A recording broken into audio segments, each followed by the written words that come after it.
नहमदुहु व नसल्ली अला रसूलिहिल करीम। एक सवाल हमारे पास ये आया कि कुछ लोग यजीद पलीद की वजह से हज़रत सैयदना अमीर मुआविया रज़ियल्लाहु ताला अन्हु पर लान तान करते हैं, तो ऐसे लोगों के हवाले से क्या हुक्म है।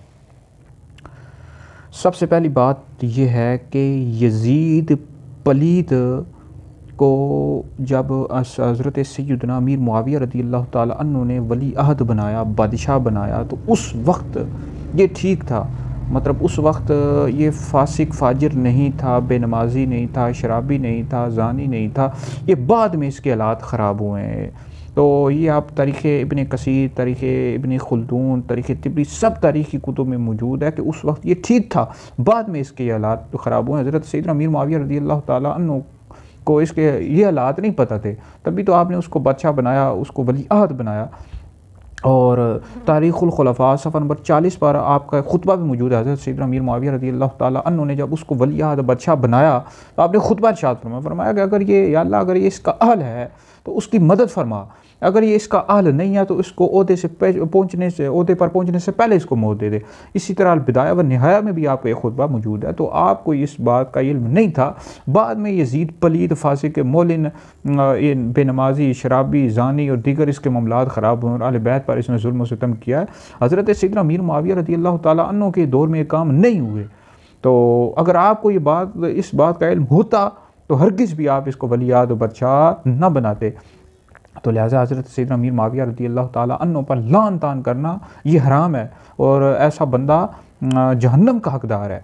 ये बात बहार शरीयत में मौजूद है, फतावा रज़विया में मौजूद है, दीगर कुतुब में भी मौजूद है कि नबी करीम अलैहिस्सलाम के किसी भी सहाबी पर लान तान करना, उनको बुरा भला कहना, उनके साथ सुए अक़ीदत रखना, जहन्नम का ऐसा बंदा दोज़ख का हकदार है।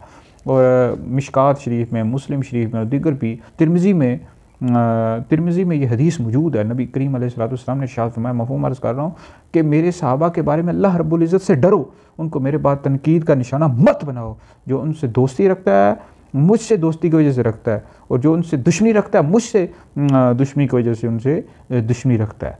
और जिसने उनको तकलीफ़, मेरे सहाबा को तकलीफ़ पहुंचाई, उसने मुझे तकलीफ़ पहुंचाई। जिसने मुझे तकलीफ़ पहुंचाई उसने अल्लाह रब्बुल इज़्ज़त को तकलीफ़ पहुंचाई, और जिसने अल्लाह रब्बुल इज़्ज़त को तकलीफ़ पहुंचाई अनकरीब ऐसे बंदे को अल्लाह रब्बुल इज़्ज़त अज़ाब में गिरफ़्तार करेगा। तिरमिज़ी में मौजूद है, मिशकात में मौजूद है।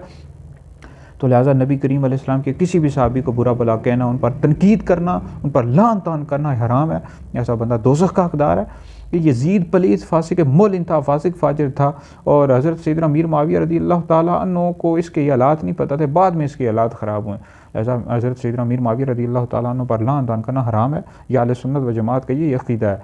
और बाकी यजीद पलीद के हवाले से जो फतवा है वो भी इंशाल्लाह मैं शेयर कर दूँगा। और बहरहाल इसके कुफ़र के हवाले से इख्तिलाफ़ है। हमारे इमाम आज़म अबू हनीफ़ा रहमतुल्लाह अलैह ने एहतियातन सुकूत फरमानी, खामोशी इख्तियार फरमाई, लेकिन बाज़ अइम्मा के नज़दीक यजीद काफिर है।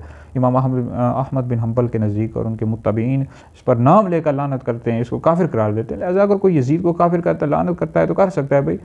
तो लेकिन बहरहाल हमारे इमाम साहब ने एहतियातन खामोशी इख्तियार फरमाई है। तो इस वीडियो को सुनकर आप लोग आगे भी शेयर कर दें, ये आपके लिए बहुत बड़ा सदका जारी है।